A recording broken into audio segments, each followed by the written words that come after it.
ശിവശങ്കർ, വീണ്ടും security lapse, അതിലേക്കാണ് intelligence failure, അതിലേക്കാണ് വിരൽ ചൂണ്ടുന്നത്. നോക്കൂ, സലീം മടവൂർ വീണ്ടും തൻ്റെ അറിവില്ലായ്മയാണോ അല്ല അദ്ദേഹത്തിന് ഈ കാര്യങ്ങളെക്കുറിച്ച് കാര്യമായി വ്യക്തമായ ഒരു ബോധമില്ല അദ്ദേഹം പറയുന്നില്ല, അതിനെക്കുറിച്ചുള്ള വിവരക്കേട് ആണ് അദ്ദേഹം പറയുന്നത്. നോക്കൂ, അവിടെ ഒന്ന് ആലോചിച്ച് നോക്കൂ, താങ്കൾ തന്നെ അംഗീകരിക്കുന്നുണ്ട്, അല്ലെങ്കിൽ കാശ്മീരിലെ അസംബ്ലിയിൽ തന്നെ പറഞ്ഞിട്ടുണ്ട് 2.5 കോടി ജനങ്ങളാണ് കഴിഞ്ഞ ഒരു വർഷം കാശ്മീരിൽ വന്നതെന്ന്. ഈ 2.5 കോടി ജനങ്ങൾക്ക് മുഴുവൻ ഓരോ സെക്യൂരിറ്റി ഓഫീസറെ, അല്ലെങ്കിൽ 10 പേർക്ക് ഒരു സെക്യൂരിറ്റി ഓഫീസറെ ഇട്ടാൽ എത്ര സെക്യൂരിറ്റി ഓഫീസറെ ഇടേണ്ടി വരും? അങ്ങനെയാണെങ്കിൽ മൂന്നാറിലും ഊട്ടിയിലൊക്കെ താങ്കൾ യാത്ര പോയിട്ടുണ്ടല്ലോ, അവിടെയെല്ലാം എത്ര സെക്യൂരിറ്റി ഓഫീസേഴ്സെ കണ്ടിട്ടുണ്ട്?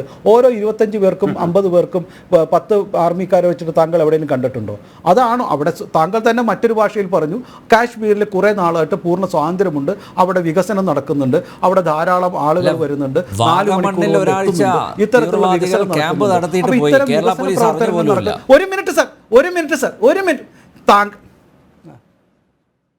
അല്ല, അതൊന്നും പ്രശ്നമില്ല, അതൊന്നും സുരക്ഷാ വീഴ്ചയല്ല. ഞാൻ പറഞ്ഞു വരുന്നത്, ഇങ്ങനെ സുരക്ഷാ വീഴ്ച ഒരു പ്രശ്നവും ഇല്ലാത്ത ഒരു സ്ഥലത്ത് കുറേ ആർമി ഓഫീസർ ഇട്ടാൽ അവിടെ ഒരു പിൽഗ്രിം സെൻ്ററായോ അതല്ലെങ്കിൽ ടൂറിസ്റ്റ് പ്ലേസായോ അവർക്ക് സ്വാതന്ത്ര്യമായിട്ട് നടക്കാൻ തോന്നുന്നു?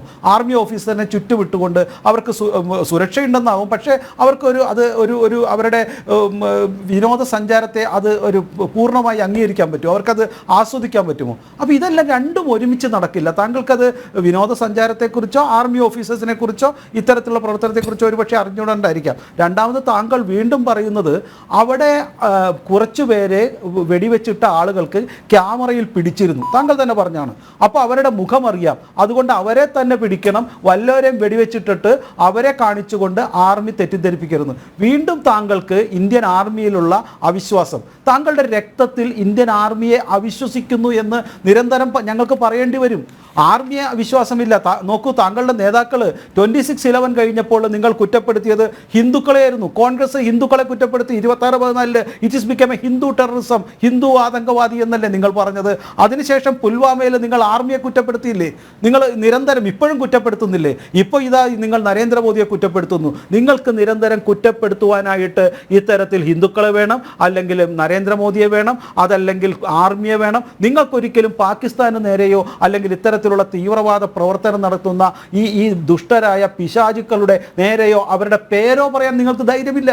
അത് അങ്ങ് പി ചിദംബരമായാലും അതുപോലെ തന്നെ ഷിൻഡെ ആയാലും അതുപോലെ തന്നെ ദിഗ്വിജയ് സിംഗ് ആയാലും ഇന്ന് നിങ്ങളുടെ കേന്ദ്രത്തിലെ മരുമോനായാലും കേരളത്തിലെ മരുമോനായാലും ബേബി ആയാലും കുറച്ചുകൂടി വലിയ ബേബി ആയാലും മുഴുത്ത ആളായാലും ഒന്നും നിങ്ങൾക്ക് ഇന്ന് കൃത്യമായി ഒരു ആർമിയെക്കുറിച്ച് പറയാൻ കഴിഞ്ഞില്ല. അപ്പം ചോദിക്കുന്നത്, പ്രധാനമന്ത്രി പറഞ്ഞില്ലല്ലോ, അമിത്ഷാ പറഞ്ഞില്ലല്ലോ എന്ന്. എന്നാൽ ഈ എൻ്റെ പ്രധാനമന്ത്രിയെയും അമിത്ഷയെയും കുറിച്ച് ഇത്രയേറെ ജാഗ്രതയുള്ളവർ, അവർ പറയുന്ന ഭാഷ ഈ മുസ്ലിം ലീഗിൻ്റെ നേതാവ് പറയാൻ തയ്യാറുണ്ടോ? പാകിസ്ഥാനെതിരെ ശക്തമായ നടപടി എടുക്കണമെന്നുള്ള രീതിയിൽ പറയേണ്ട, അദ്ദേഹം എടുക്കുന്ന നടപടിയെ പൂർണ്ണമായി പിന്തുണയ്ക്കുന്നു. ഈ നദീജല തർക്കത്തിൽ ഇനി മറ്റൊരു പ്രശ്നം ഉണ്ടാകുന്നതുവരെ വെള്ളം കൊടുക്കരുത് എന്നാണ് മുസ്ലിം ലീഗിൻ്റെ അഭിപ്രായം എന്ന് പറയാൻ ധൈര്യമുണ്ടോ നിങ്ങൾക്ക്? അതുപോലെ തന്നെ ഇത്തരത്തിലുള്ള ആക്രമണമുണ്ടായാൽ അങ്ങ് കടന്നു കയറി ആക്രമിക്കണമെന്ന് പറയാൻ മുസ്ലിം ലീഗിൻ്റെ നേതാവിന് ധൈര്യമുണ്ടോ?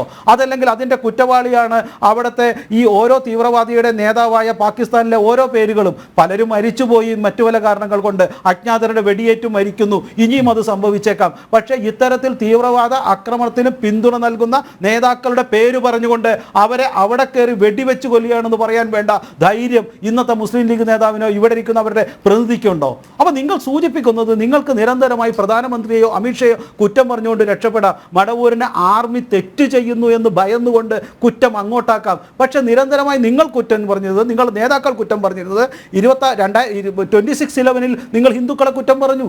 അതിനുശേഷം പുൽവാമയിൽ ആർമിയെ നിരന്തരം ഇപ്പോഴും കുറ്റം പറയുന്നു. ഇപ്പോൾ ഇതാ നരേന്ദ്രമോദിയെ കുറ്റം പറയുന്നു.